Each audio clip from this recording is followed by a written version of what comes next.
that conducted the most famous haunt in American history. Oh my God! What? Moment complete. All right, sorry. I needed that. Snuck that in there, Oh, no. Russ. But thank you so much. I really did need that because I was actually getting scared. Like, I don't get scared that often, but this shit sounds pretty real. This is one of the more convincing things I've seen. Now, when he asks, "Can you appear?" He straight up says, "Can you appear as a ball of light?"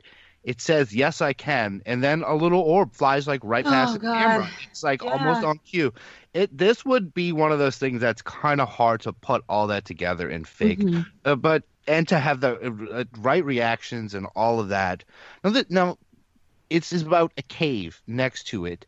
There's stories about that was a Native American child was buried in this cave many years ago. I don't know if this is actually the Bell Witch, but there's something weird in this cave and this area. Yeah, always a little Native American child. They're like always. There's always a little Native American child involved. Adonasti, guys, Adonasti. Adonasti. There's something about that for sure.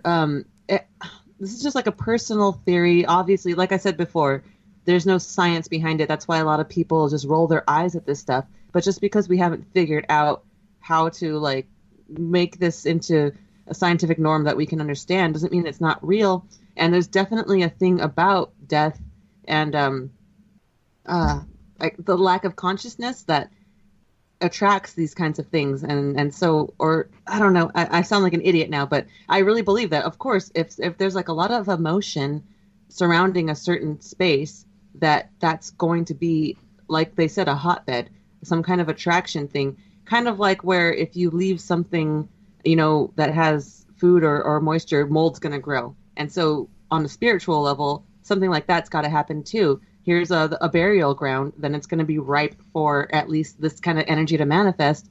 And it makes sense to me, just I'm going to stop talking now. Yeah, I like that theory a lot. Go away.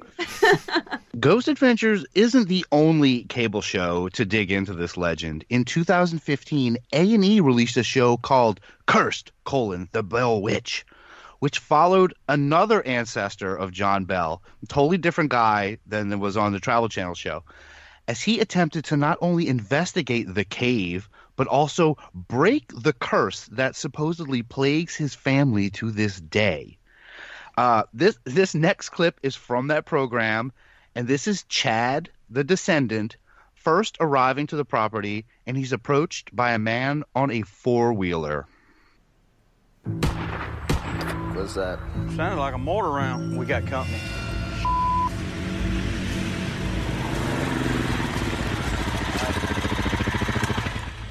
Gentlemen, you're on private property. We mean no harm. These bullets go right through you. I would like you to leave. It's not far. I understand that, but this is the Bell Farm, right? I'm part of the Bell family. You are? Yes, sir. Nobody in the family wants to come up here. What are you doing up here? I just wanted to see it for myself. I didn't mean to be trespassing. I didn't even think about it.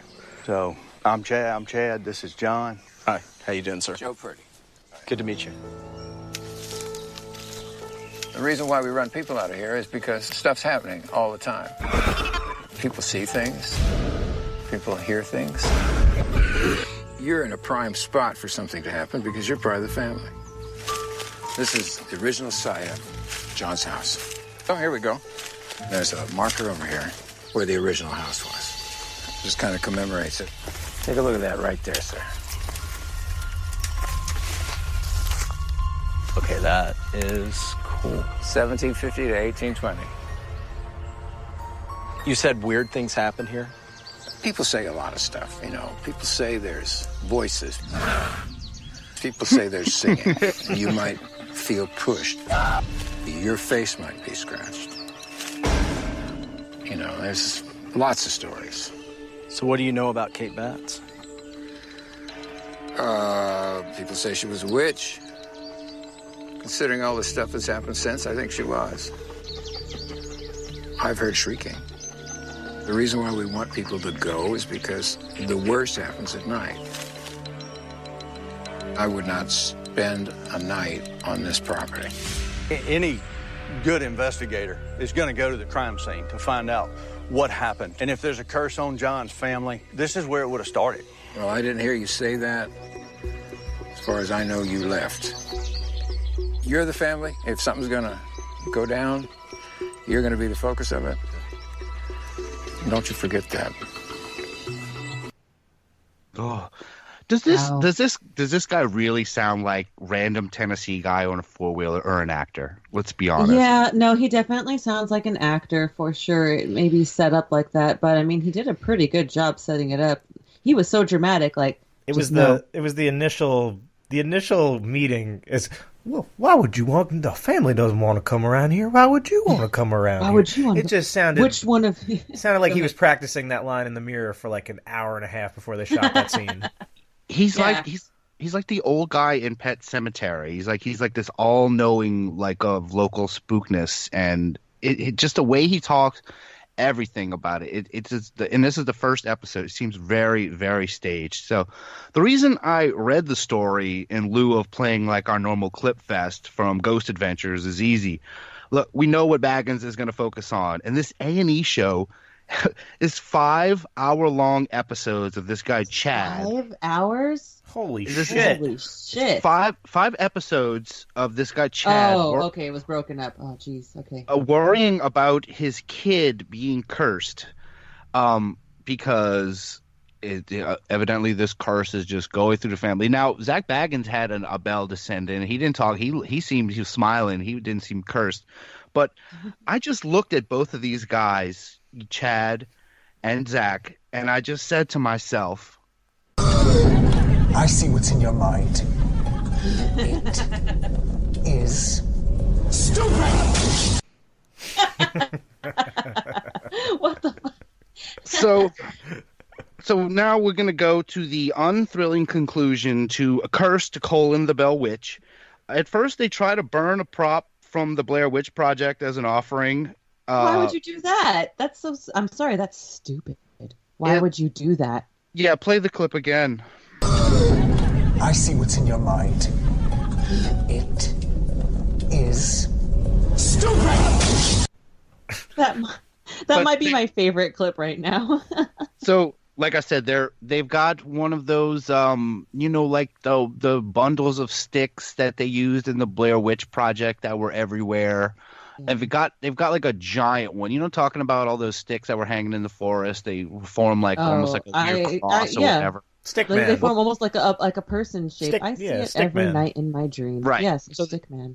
So they get a giant stick man. Like I said, it looks like a big prop from the Blair Witch Project, and they're going to burn it as an offering. So let's see how that goes. This offering is gonna take the curse. It's gonna take it away from myself, my son, and future generations.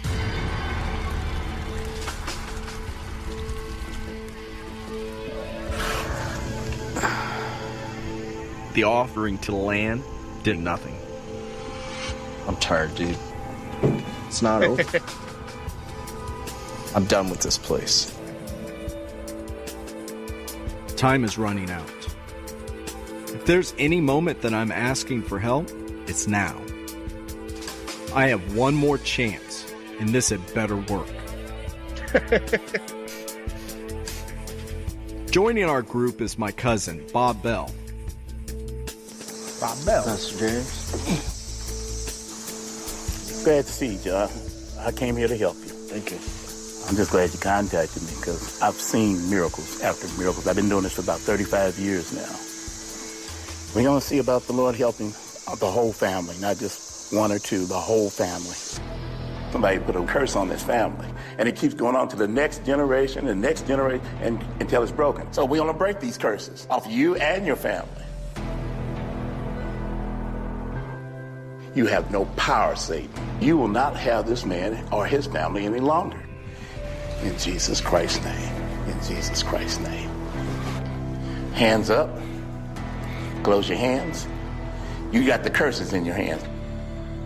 I break the curse. Break the curse. Off of my life. Off my life. Bring your heads down.